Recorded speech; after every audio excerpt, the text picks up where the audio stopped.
فاتح بیت المقدس سلطان صلاح الدین ایوبی رحمہ اللہ۔ قسط نمبر 24۔ میں اپنے گھر چلی گئی۔ میرے باپ نے شادی کرنی چاہی تو سب نے مجھے قبول کرنے سے انکار کر دیا۔ کہتے ہیں کہ یہ حرم کی چچوڑی ہوئی ہڈی ہے، وہاں لوگوں نے میرا جینا حرام کر دیا ہے۔ ہم سرائے میں ٹھہرے ہیں۔ سنا تھا کہ سلطان سوڈانیوں کو زمینیں اور مکان دے رہے ہیں۔ مجھے آپ بلیان کی داشتہ یا اس کی بیوی سمجھ کے یہاں زمین اور مکان دے دیں تاکہ میں اس قصبے سے نکل آؤں، ورنہ میں خودکشی کر لوں گی یا گھر سے بھاگ کر کہیں طوائف بن جاؤں گی۔ اگر آپ کو زمین سلطان سے ملے بغیر مل جائے تو سلطان سے ملنے کی کیا ضرورت ہے؟ علی بن سفین نے کہا، ہاں۔ موبی نے کہا، پھر بھی ملنے کی ضرورت ہے، اسے آپ عقیدت بھی کہہ سکتے ہیں۔ میں سلطان کو صرف یہ بتانا چاہتی ہوں کہ اس کی سلطنت میں عورت کھلونا بنی ہوئی ہے۔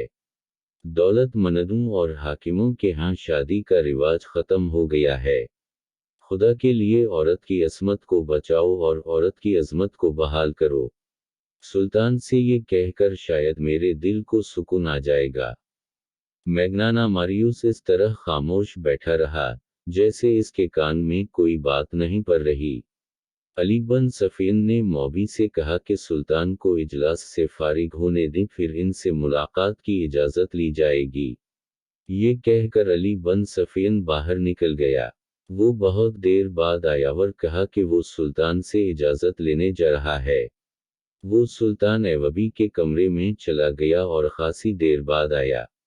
اس نے موبی سے کہا کہ اپنے باپ کو سلطان کے پاس لے جاؤ۔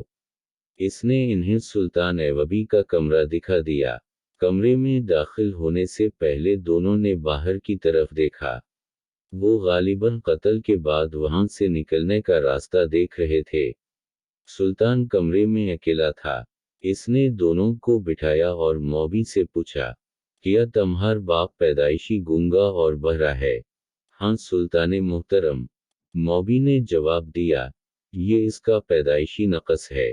سلطان ایوبی بیٹھا نہیں، کمرے میں ٹہلتا رہا اور بولا، میں نے تمہاری شکایت اور مطالبہ سن لیا ہے۔ مجھے تمہارے ساتھ پوری ہمدردی ہے۔ میں تمہیں یہاں زمین بھی دوں گا اور مکان بھی بنوا دوں گا۔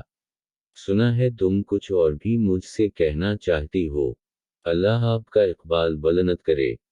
موبی نے کہا، آپ کو بتا دیا گیا ہوگا کہ میرے ساتھ کوئی آدمی شادی نہیں کرتا۔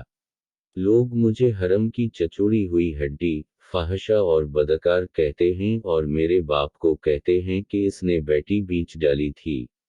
آپ مجھے زمین اور مکان تو دے دیں گے، لیکن مجھے ایک خاوند کی ضرورت ہے جو میری عزت کی رکھوالی کرے۔ اس نے جھجک کر کہا، میں ایسی بات کہنے کی جرات نہیں کر سکتی، لیکن اپنی ماں کی عزداشت آپ تک پہنچانا چاہتی ہوں کہ آپ اگر میری شادی نہیں کرا سکتے تو مجھے اپنے حرم میں رکھ لیں۔ آپ میری عمر، میری شکل و صورت اور میرا جسم دیکھیں۔ کیا میں آپ کے قابل نہیں ہوں؟ یہ کہہ کر اس نے میگنانا ماریوس کے کندھے پر ہاتھ رکھ کر دوسرا ہاتھ اپنے سینے پر رکھا اور سلطان ایوبی کی طرف اشارہ دیا۔ یہ اشارہ شاید پہلے سے طے شدہ تھا۔ میگنانا ماریوس نے دونوں ہاتھ جوڑ کر سلطان ایوبی کی طرف کیے اور پھر موبی کے ہاتھ پکڑ کر سلطان ایوبی کی طرف بڑھایا، جیسے وہ یہ کہہ رہا تھا کہ میری بیٹی قبول کر لو، میرا کوئی حرم نہیں لڑکی۔ سلطان ایوبی نے کہا، میں ملک سے حرم، قہوہ خانے اور شراب ختم کر رہا ہوں۔ بات کرتے کرتے اس نے اپنی جیب سے ایک سکہ نکالا اور ہاتھ میں اچھالنے لگا۔ اس نے کہا، میں عورت کی عزت کا محافظ بننا چاہتا ہوں۔ یہ کہتے کہتے وہ دونوں کی پیٹھ پیچھے چلا گیا اور سکہ ہاتھ سے گرا دیا۔ ٹنگ کی آواز آئی تو میگنانا ماریوس نے چونک کر پیچھے دیکھا اور پھر فوراً ہی سامنے دیکھنے لگا۔ صلاح الدین ایوبی نے تیزی سے اپنے کمر بند سے 1 فٹ لمبا خنجر نکا لام کر اس کی نوک میگنانا ماریوس کی گردن پر رکھ دی اور موبینے سے کہا، یہ شخص میری زبان نہیں سمجھتا، اسے کہو کہ اپنے ہاتھ سے اپنا ہتھیار پھینک دے۔ اس نے ذرا سی پسو پیش کی تو یہاں سے تم دونوں کی لاشیں اٹھائی جائیں گی۔ موبی کی آنکھیں حیرت اور خوف سے کھل گئیں۔ اس نے اداکاری کا کمال دکھانے کی کوشش کی اور کہا، میرے باپ کو ڈرا دھمکا کر آپ مجھ پر کیوں قبضہ کرنا چاہتے ہیں؟ میں تو خود ہی اپنے آپ کو پیش کر رہی ہوں۔ تم جب محاذ پر میرے سامنے آئی تھیں تو تم میری زبان نہیں بولتی تھیں۔ سلطان ایوبی نے کہا اور خنجر کی نوک میگنانا ماریوس کی گردن پر رکھے رکھی۔ اس نے کہا، کیا تم اتنی جلدی یہاں کی زبان بولنے لگی ہو؟ اس کہو کہ ہتھیار فوراً باہر نکال دے۔ موبی نے اپنی زبان میں میگنانا ماریوس سے کچھ کہا تو اس نے چوکے کے اندر ہاتھ ڈال کر خنجر باہر نکالا جو اتنا ہی لمبا تھا جتنا سلطان ایوبی کا تھا۔ سلطان نے اس کے ہاتھ سے خنجر لے لیا اور اپنا خنجر اس کی گردن سے ہٹا کر کہا، باقی 6 لڑکیاں کہاں ہیں؟ آپ نے مجھے پہچاننے میں غلطی کی ہے، موبی نے کانپتی ہوئی آواز میں کہا، میرے ساتھ اور کوئی لڑکی نہیں ہے۔ آپ کون سی 6 لڑکیوں کی بات کر رہے ہیں؟ مجھے خدا نے آنکھیں دی ہیں، سلطان ایوبی نے کہا، اور خدا نے مجھے ذہن بھی دیا ہے، جس میں وہ چہرے نقش ہو جاتے ہیں جنہیں ایک بار آنکھیں دیکھ لیتی ہے۔ تمہارا چہرہ جو آدھا نقاب میں ہے، میں نے پہلے بھی دیکھا ہے۔ تمہیں اور تمہارے اس ساتھی کو خدا نے اتنا ناقص ذہن دیا ہے کہ جس کام کے لیے تم آئے تھے، تم اس قابل نہیں۔ سرائے میں تم دونوں میاں اور بیوی تھے، یہاں آ کر تم باپ اور بیٹی بن گئے، مگر تم ہو کچھ بھی نہیں اور تمہارا ایک ساتھی باہر گھوڑوں کے پاس کھڑا ہے، وہ تمہارا نوکر نہیں۔ اسے گرفتار کر لیا گیا ہے۔ یہ کمال علی بن سفین کا تھا۔ اسے موبی نے بتایا تھا کہ وہ سرائے میں ٹھہرے ہوئے ہیں۔ وہ ان دونوں کو اپنے کمرے میں بٹھا کر باہر نکل گیا اور گھوڑے پر سوار ہو کر سرائے میں چلا گیا تھا۔ سرائے والوں سے اس نے ان کے حلیے بتا کر پوچھا تو اسے بتایا گیا تھا کہ وہ میاں بیوی ہیں اور ان کے ساتھ ان کا نوکر ہے۔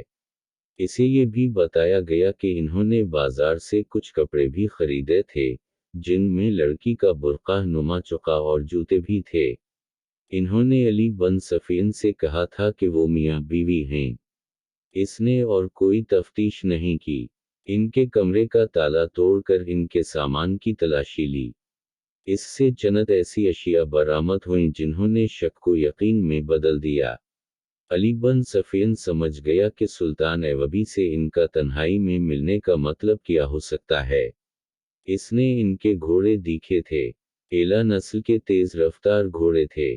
سرائے والے سے ان کے گھوڑوں کے متعلق پوچھا گیا تو اس نے بتایا کہ یہ تینوں مسافر اونٹوں پر آئے تھے اور یہ گھوڑے لڑکی نے یہ کہہ کر منگوائے تھے کہ نہایت اچھے ہوں اور تیز رفتار ہوں۔ سرائے والوں نے یہ بھی بتایا تھا کہ لڑکی کا خاوند گونگا معلوم ہوتا ہے، وہ کسی سے بات نہیں کرتا۔ دراصل وہ یہاں کی زبان نہیں جانتا تھا۔ علی بن سفین نے واپس آ کر دیکھا کہ اجلاس ختم ہو گیا ہے تو وہ سلطان ایوبی کے پاس چلا گیا۔ اسے ان کے متعلق بتایا اور وہ کہانی بھی سنائی جو لڑکی نے اسے سنائی تھی۔ پھر سرائے سے معلومات اس نے حاصل کی تھیں اور ان کے سامان سے جو مشکوک چیزیں برآمد کی تھیں، وہ دکھائیں اور اپنی رائے یہ دی کہ آپ کو قتل کرنے آئے ہیں۔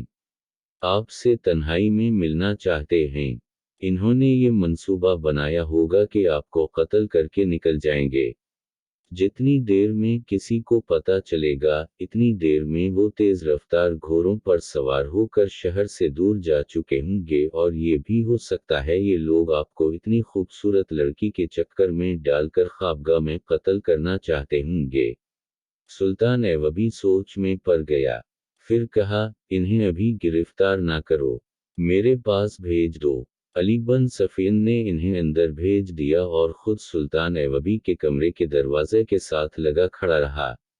اس نے محافظ دستے کے کمانڈر کو بلا کر کہا، ان دونوں گھوڑوں کو اپنے گھوڑوں کے ساتھ باندھ دو اور زینے اتار دو اور ان کے ساتھ جو آدمی ہے، اسے حراست میں بٹھا لو۔ اس کے تلاشی لو، اس کے کپڑوں کے اندر خنجر ہوگا، وہ اس سے لے لو۔